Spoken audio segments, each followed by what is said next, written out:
కిటికీలో నుండి కనిపెట్టు చూచుచుండగా యాదువు రానే వచ్చాడు. కిటికీలో నుంచి చూశాడు, మీదికి చూశాడు, అక్కడ నుంచి చూస్తా ఉంది ఆ స్త్రీ. యాదవ్ ఏమన్నాడు తెలుసా?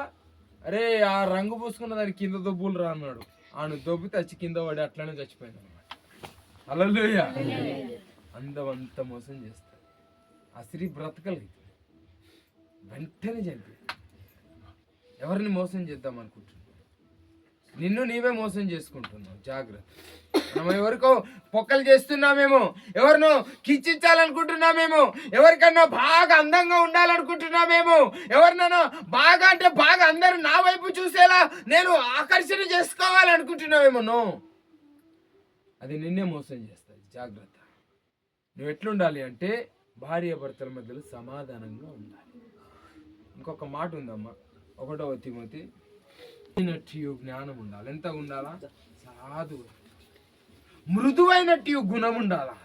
స్త్రీకి కానీ పురుషునికి కానీ ఇద్దరికి కలిపి చెప్తున్నాం. మీరు సమాధాన పడాలా.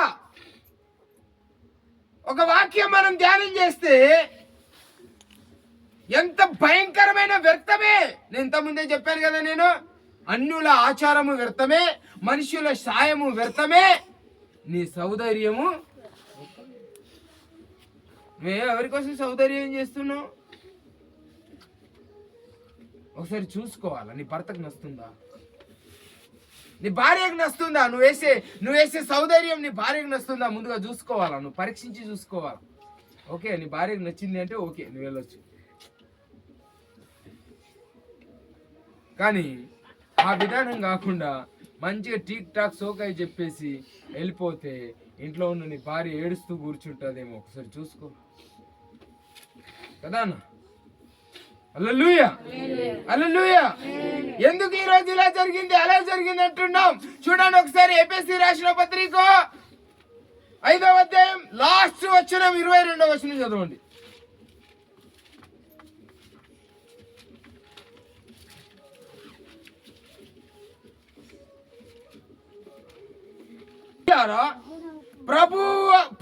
ప్రభువునకు వలె మీ సంత పురుషులకు లోబడండి. క్రీస్తు సంఘమునకు శిరసై ఉన్న పురుషుడు భార్యకు శిరసై ఉన్నాడు. హల్లెలూయా. చెప్పండి, క్రీస్తు సంఘమునకు ఏమై ఉన్నాడు? శిరస అంటే ఏందమ్మా? తలకాయనా?